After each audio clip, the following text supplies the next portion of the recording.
Greetings, fellow humans, and welcome to another Tea with JD.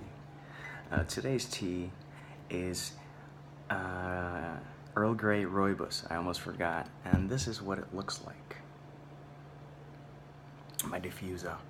By the way, I love tea, but if I had to choose, I'd always choose loose leaf tea, or at least most times. It's not as convenient, but it is delicious. So today's episode is brought to you by the topic of food and drink. And people have asked me why I have a fascination with food and drink and my stories. In Only Human, there's Nova when they visit the country of Rileys. If you haven't read it, you're missing out. In the Daydreams, there's all sorts of goodies, and I go back to Willy Wonka and the Chocolate Factory, and I think of that the chocolate room and the candy room and all these things that you want to taste and that you wonder about. And food is one of those things that, although the experience in itself is fleeting, the memory is quite permanent. Think about it. Maybe you had a glass of wine in an anniversary that was just beautiful.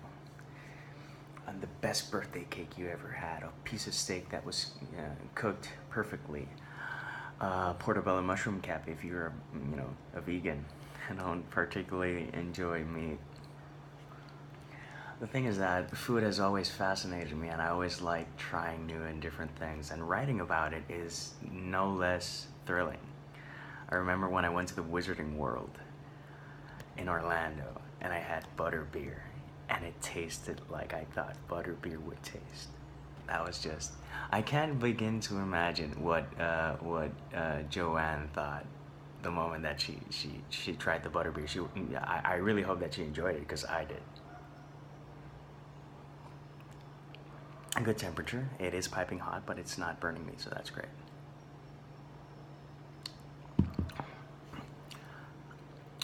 The first time that I read something that really stuck with me was The Lion, the Witch, and the Wardrobe and Turkish Delight.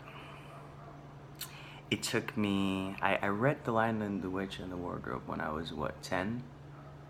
Something like that. And I finally tasted Turkish Delight when I was 27. And it was worth the wait. It was so delicious and lush and different and wonderful. And when I write about food and drink, I really want to push the envelope in that sense, because I wonder, what does it taste like? And if you ask me what Nova tastes like, I can give you several descriptions, but I'm not going to ruin it. And in Daydreams, I always enjoy talking about food, because I think it's, when you're a kid and you have candy and you couple it with food, because the thing is that I've always eaten a lot of sweets. People say, "Oh, how are you so thin?" And I'm like, yeah, because I balance it out with fruit, vegetables, and good food. But there's certain candies that I think back and I remember, oh God, the original Spree, because they changed the formula and I don't know what they were thinking, because the flavors now aren't the same. I think of Wonka's Nerds. Oh God, those are nice. Fun Dip, chocolate, caramel, pretzels, ice cream. All the things that every time I go to eat ice cream, I never repeat flavors. That's just not me.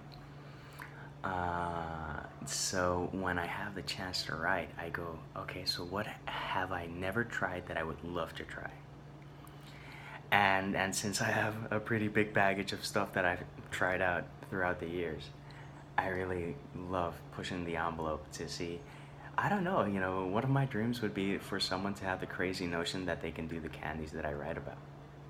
That would be fantastic.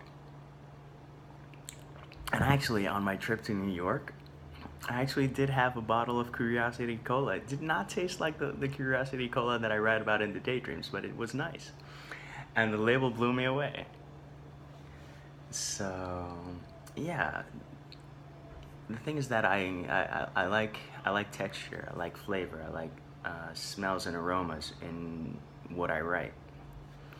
A fellow writer told me last year that he said that my writing was kinetic, and that what you read, you either feel or experience, and I love that. And when it comes to drink and food, I really want that. I want people to savor what I write. Very particular adjectives, very particular ways of describing it.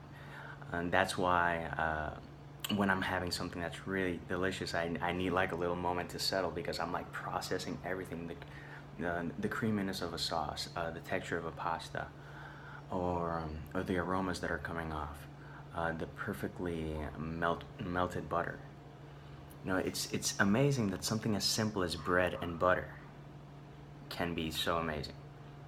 Different types of bread, if it's toasted, if it's not toasted, different type of butter, salted, unsalted, cream butter, and the list goes on. And that's just the bread and butter. So when you're writing and you write about food and drink, really, really, really, really invite yourself to have that food and drink and then share it with everyone.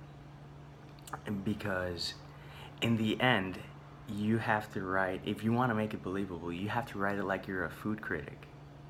I think that's the best way to approach, if you have to describe something pleasant or unpleasant. You have to approach it as a food critic. You have to see the nuances, you have to see the little details, and you have to see what's not obvious. Yes, the meat is fresh, yeah, but tell me, how was it cooked? How is it juicy? Experience it, live it, and by all means, enjoy. So,